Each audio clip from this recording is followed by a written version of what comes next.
Hello everyone, আমি Souvik and welcome to my channel the confuse life.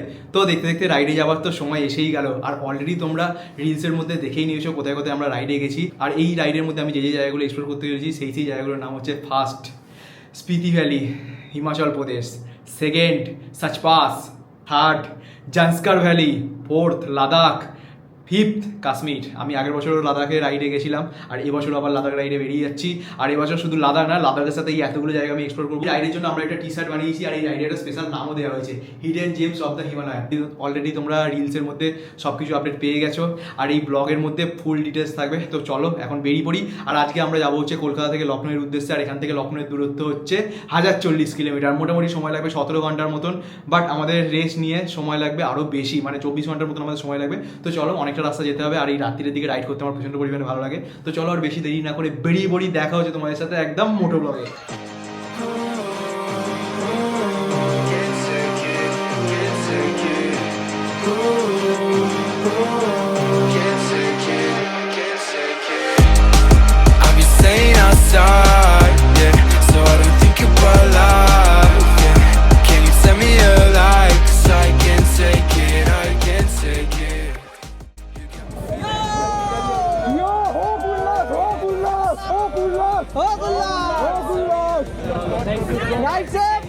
দুজনের দারুণ ride কর।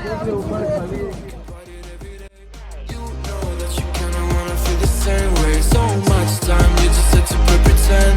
I've been so lost, I just wanna run away.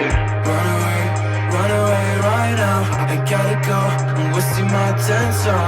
You've been on my mind, I could touch the sky. So lost, I'll be running up and down, trying to think about you all the time. I don't really need to apologize. I know that you like it.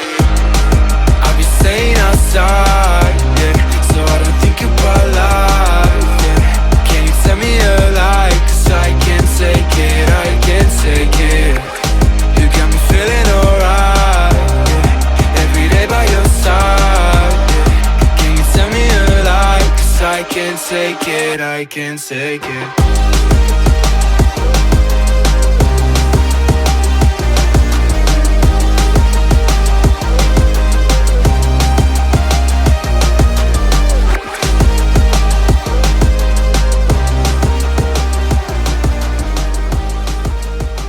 এখন আছি কোনহাই রোডের মধ্যে, আর আজকে আমরা বর্ধমান, আসানসোল, দুর্গাপুর এর ওপর দিয়েই যাব একদম লখনউতে। আর মোটামুটি ওয়েদার কন্ডিশনটা এখন বেশ ভালোই আছে, একটু ঠান্ডা ঠান্ডা ভাব লাগছে। আর রাত্রির দিকে আমরা রাইডে বেরোই এই কারণেই, যাতে একটু ঠান্ডা ঠান্ডার মধ্যে রাইডটা করা যায়। আমি এই রাইডটার জন্য স্পেশালি এই ডিসপ্লেটা লাগিয়েছি, আর এই ডিসপ্লেটা ভীষণ ভীষণ হেল্পফুল। আমি এই ডিসপ্লেতে ম্যাপ দেখতে পাচ্ছি, প্লাস উল্টে আমার ইন্টারকম লাগানো আছে, আর এই ডিসপ্লেটা কানেক্ট হয়েছে আমার ফোনের সাথে। বাড়ির বাবা মা বা কোনো ইম্পর্টেন্ট যদি কল আসে, তো আমি এই ডিসপ্লের মাধ্যমে দেখেই ফোনটা রিসিভ করে কথা বলতে পারবো। একটা খুব ভালো সিস্টেম এই ডিসপ্লেটা, আর কি সুন্দর। মানে ফোনটা যদি আমি এখানে লাগাতাম, ফোনের একটা ব্যাটারি পুড়তো, আর এই ডিসপ্লেটা আমার এর মধ্যে লাগানো আছে, আর এটা বাইকের ব্যাটারির সাথে কানেক্ট করা আছে। তো বৃষ্টি, রোদ, সব কিছু যা কিছু হোক না কেন, একদম দারুণ জিনিস এটা। ধানবাদের কাছাকাছি আছি, আর রাত্রিরে যখন হাইওয়ের মধ্যে দিয়ে গাড়ি চালাই, আর এই রকম যে লাইটগুলো জ্বলে না হাইওয়ের ধারে, একটা এর যে আলাদাই ফিলিংস, মানে আমি বলে বোঝাতে পারবো না। যারা বাইক চালায়, রাইড করে, তারাই অন্তত বুঝবে এই ফিলিংসটা। মানে কি সুন্দর, ছোটো ছোটো লাইটগুলো একদম তারার মতন দেখতে লাগছে সামনের দিকে।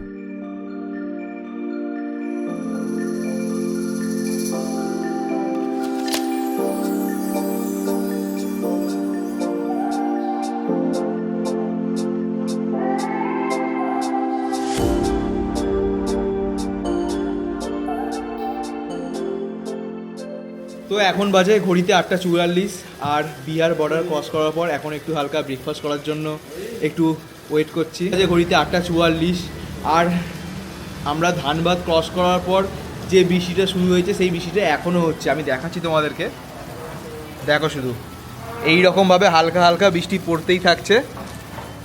আর এই রকমই বৃষ্টিটা বোধহয় লখনউ অবধি কন্টিনিউ করবে। আর একদম পুরো রেনকোট পরে নিয়েছি, কোনো অচিন্তা নেই। আর এইখান থেকে লখনউয়ের দূরত্ব এখনও 550 কিলোমিটার। আমরা বাড়ি থেকে এখনও অবধি 500 কিলোমিটারের মতন রাইড করে ফেলেছি, এখনও বাকি আছে আমাদের আর 550 কিলোমিটার মতন। মোটামুটি সময় লাগবে ভালো মতো। এই বৃষ্টির মধ্যে বেশ একটা মনসুন রাইডের আমি ভালো ফিল পাচ্ছি, মানে এত সুন্দর লাগছে মনসুন রাইডের ভালোভাবে ফিলটা আমি পাচ্ছি এখানে। আর আমি গোপ্রো তো লাগাতে পারছি না, ইনস্টাতে আমি কিছু কিছু শট নিচ্ছি। গোপ্রো আমি এই জন্যই লাগাতে পারছি না কারণ গোপ্রোর মধ্যে মাইক অ্যাডাপ্টার লাগানো আছে, আর মাইক অ্যাডাপ্টারটা লাগানোর থাকলে গোপ্রোটা ওয়াটারপ্রুফ হয় না, তাই জন্য গোপ্রোটা আমি একদম টপ বক্সের মধ্যেই ভরে রেখেছি।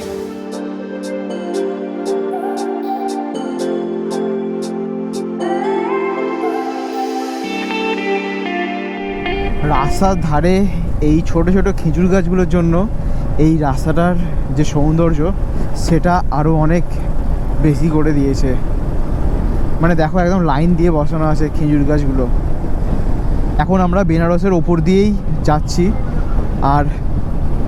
আর লখনৌ যাওয়ার পথে আমরা হালকা বেনারসকে টাচ করে বেরোলাম। আর দেখো এখন বিকেলবেলা করে চারিদিকের প্রাকৃতিক পরিবেশটা, আর বৃষ্টি হয়েছে তো তাই জন্য গাছপালার যে পাতাগুলো আছে না পুরো একদম ন্যাচারাল সবুজটা ভালোভাবে বোঝা যাচ্ছে।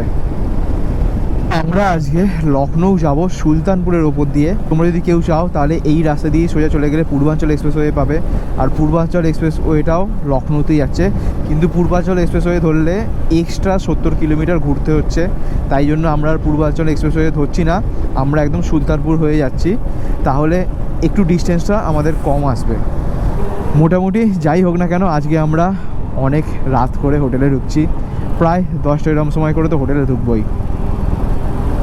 আর এই যে এখানে লেখা আছে অযোধ্যা সুলতানপুর, বলতে না বলতেই এখানে সাইনবোর্ড সুলতানপুরের। একদম আগের যে মেমোরিগুলো আছে সেই মেমোরিগুলো আস্তে আস্তে মনে পড়ে যাচ্ছে আমার সব, কারণ রাস্তাটা একদম সেমই আছে, কোনো রকম কিছু চেঞ্জ হয়নি। আর এই হাইওয়েটা হলো একদম লোকালিটির মধ্যে, তো তোমরা যখন এই হাইওয়েটার মধ্যে দিয়ে গাড়ি চালাবে সুলতানপুর যাওয়ার পথে তখন একটু সবাই সাবধানে বুঝে শুনে গাড়ি চালিও, কারণ যখন তখন মানুষ বা পশু চলে আসতে পারে রাস্তার মাঝখানে। কলকাতা থেকে লখনৌ আসতে 1040 কিলোমিটার মতন বাইক চালাতে হয়েছে আমাকে, আর সময় লেগেছে 24 ঘন্টার মতন। রেস্ট একদম প্রপারভাবে রেস্ট নিয়েছি আমরা। আর কালকের দিনটা আমরা এই লখনৌ থেকে যাব হচ্ছে সিমলার দিকে, আর কালকে আমরা একসাথে 2খানা এক্সপ্রেসওয়ে কভার করব। তো চলো এখন আর বেশি কথা বলছি না, একটু টায়ার্ড আছি, রেস্ট নিয়ে নিই। দেখা হচ্ছে তোমার সাথে একদম নেক্সট ব্লগে।